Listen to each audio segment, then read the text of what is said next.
पासे वांखे अपडेट का नालो अहम खबर आहे। बिबरलोए थाने जी हद में बदफैली खां पोइ बेदर्दी सां क़त्ल कयल मासूम नींगर कान्हा कुमार जे क़त्ल केस में गिरफ़्तार ब जवाबदार पुलिस ऐं रेंजर जे सख़्त पहिरे में खैरपुर जी दहशतगर्दी टोड़ अदालत में पेश कया विया आहिनि। बिल्कुल नाज़रीन, अवांखे आगाह कयूं पिया अदालत ॿिन्ही जवाबदारनि इनाम शाह ऐं मुदस्सिर मंगनार खे 7 ॾींहंनि जे जिस्मानी रिमांड ते बबरलोए पुलिस हवाले करे छॾियो आहे। अवां ताईं ख़बर पहुचायूं पिया बबरलो थाणे जी हद में बदफेली खां पोइ बेदर्दी सां क़त्ल कयल मासूम नींगर कान्हा कुमार जे क़त्ल केस में गिरफ़्तार ब जवाबदार पुलिस ऐं रेंजर्स जे सख़्त पहिरे हेठि खैरपुर जी दहशतगर्दी टोड़ अदालत में पेश कया विया आहिनि।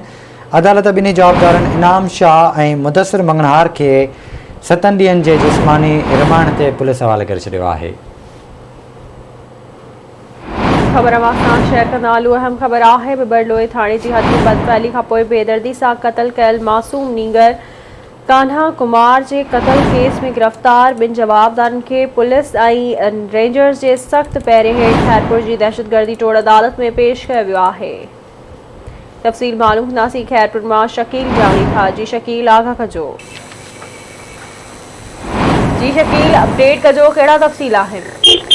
जी बिल्कुल बबरलो थाने जी हद में ज्यादती बाद बेदर्दी सां क़त्ल कयल मासूम नींगर कान्हा कुमार जे क़त्ल केस में नामज़द 2 जवाबदार इनाम शाह ऐं मुदस्सिर मंगनहार खे पुलिस ऐं रेंजर जे सख़्त पहिरे हेठि दहशतगर्दी टोड़ अदालत में पेश कयो वियो। अदालत ॿिन्ही जवाबदारनि खे 7 ॾींहंनि जे जिस्मानी रिमांड ते बबरलो पुलिस के हवाले करे छॾियो आहे ऐं हुन हवाले सां मां ॿुधाईंदो रहां त अदालत जवाबदारनि जो मैजिस्ट्रेट अॻियां एतराफ़ी बयान रिकॉर्ड करण जा पिण हुकुम पुलिस खे जारी करे छॾिया आहिनि।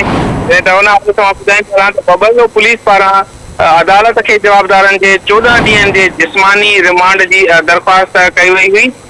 यादि रहे त इहे 2 जवाबदार जेके आहिनि इन्हनि वहशी जवाबदारनि बबरलो जे दूहे वारे इलाइक़े जे रहवासी मासूम नींगर सां बदफैली बाद खे क़त्ल करे संदसि लाश हिक बंद जगह में लिकाए छॾियो हुयो ऐं जवाबदारनि खे पुलिस पारां जॾहिं गिरफ़्तार कयो वियो त जवाबदारनि मासूम नींगर सां इज्तिमाही ॾाढाई ऐं इस बेदर्दी सां क़त्ल जो एतराफ़ कयो। जी ठीकु आहे शकील, वॾी महिरबानी अवां जी तफ़सील खां आगाह करण।